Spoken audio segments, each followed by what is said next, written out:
Well, hi guys, it's that time. It's our Bible teaching snippet of the day. We are in the book of Job. And again, the reason I am in the book of Job is I am trying to break down those wrong beliefs that some of us have adopted and live with through wrong teachings. These wrong teachings, I call them hearsay teachings.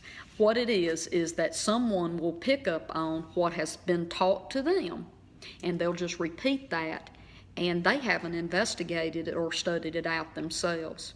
I've got to be honest with you here. I have never sat in a church where Job has been taught correctly.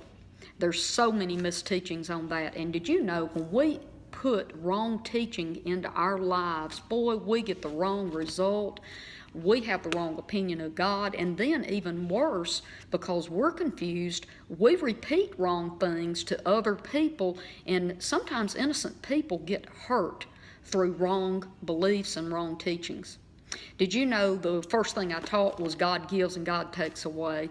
My heart is moved right now to tell you a sad story. I know this man that was in church, and he was faithful. He went to church. He tithed, he played a big role in church, but sickness came in and he lost a very, very close loved one in his life. And all of the wrong teaching that he had been told, where God gives and God takes away, he thought that God took that loved one from him. And this man right now today is not in church. He has lived in a backslidden lifestyle. And unfortunately, I've tried to reach him, but I haven't had any success so far. And I keep praying that God will send someone into his life that he will listen to and know that God did not do that to him, and God did not take that very dear loved one out of his life. Now see, that right there is why I'm teaching you this. I do not want anyone, beloved, to be taught wrong and to innocently hurt other people through repeating what we've been taught wrong. So let me get back into teaching you today. I can just tell you all of the reasons why I want people to know truth, because my heart is right in this. I want people to walk in freedom and not be held captive to lies and wrong beliefs. So yesterday I told you that in the entire Old Testament, the whole Old Testament, Satan is mentioned 15 times. The word Satan is 15 times. 11 of those is in the book of Job. Let me be clear here. Job's wife, Job's 3 friends, and even a young man by the name of Elihu, I call him Elihu. Elihu didn't even, although he knew a lot about God, he still did not have a revelation of Satan. So I want you to understand, even though that Satan's mentioned 11 times in Job, none of the people involved in this situation have any idea that there's a dirty devil at work in this deal that's going on with Job. Now, I want to talk to you a little bit now and tell you that I want to give you a backdrop on Job. God's word or God's thoughts is not in the book of Job, except where we see God himself speaking, okay? Out of all of the different chapters in Job, God speaks only in chapters 38, 39, 40, and 41. Those 4 chapters alone is the only 4 chapters in the entire book of Job that we can say this is what God said, and this is who God is, and this is God's thoughts, okay?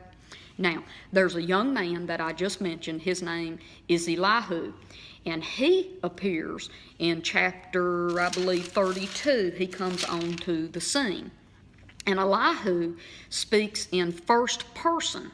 And the reason I'm telling you that is because scholars believe, for the most part, that Moses wrote the book of Job. Some believe that Solomon did.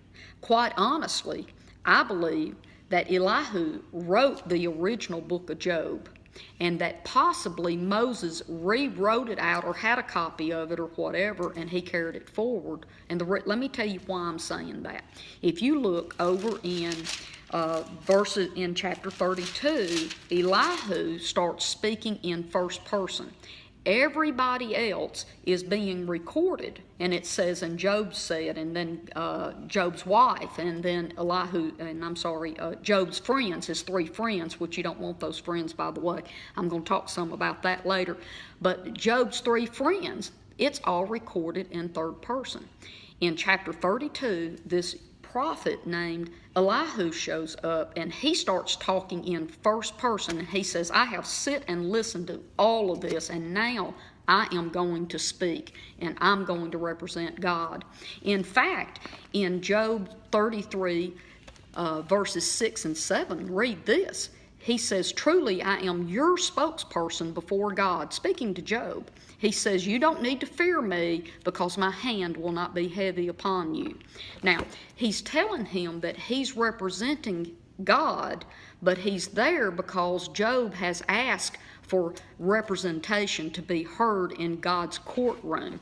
Now, he asked that to happen over in the chapter before that, where Job is saying, if I could only have a one-on-one, face-to-face time with God in his courtroom where he could tell me what I have done wrong and I could represent myself.